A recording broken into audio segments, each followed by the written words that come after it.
Hi.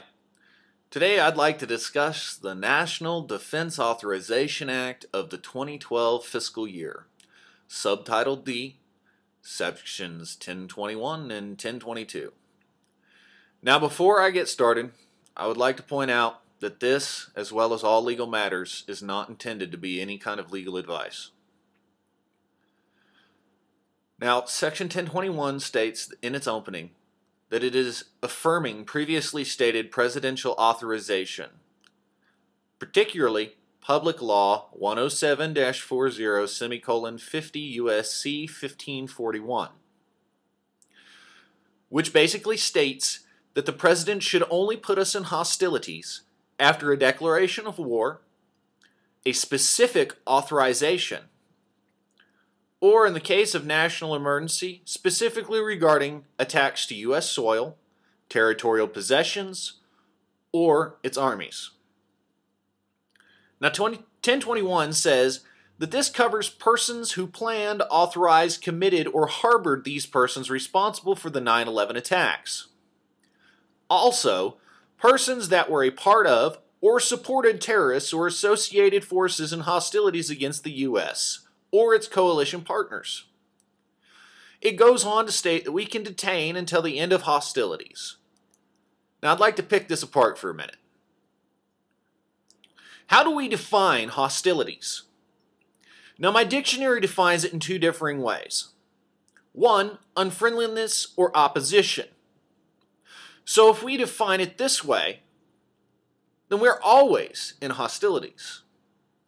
Two, acts of warfare.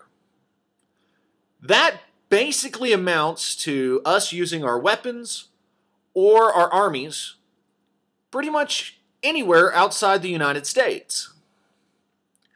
It continues to state that this does not change the president's authority as far as using military force, and it will not change laws regarding U.S. citizens or legal aliens.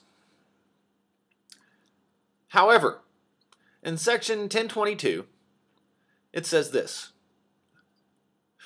the requirement to detain a person in military custody does not extend to citizens of the United States.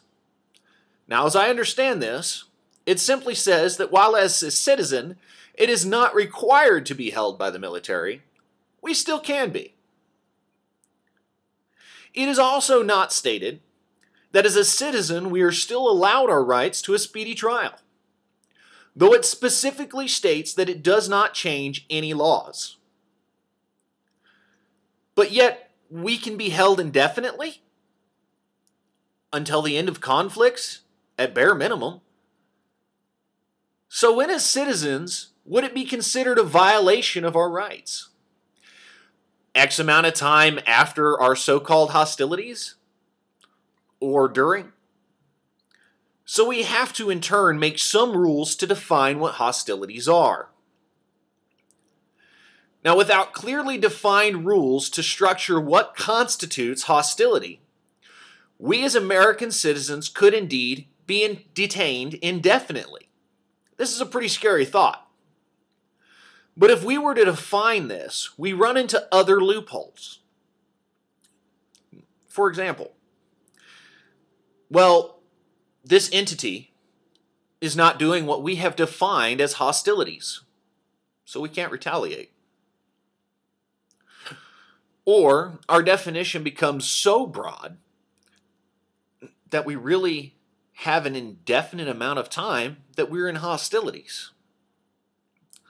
So how do we regard this? I see the ultimate problem as it lies in the fact that we as individuals all have differing views. This is something we cannot change. Some may see this as indefinite, and some may not. I see this as a huge obstruction to our rights, unless we can clearly define the time to which is reasonable for our protection to the right of a speedy trial.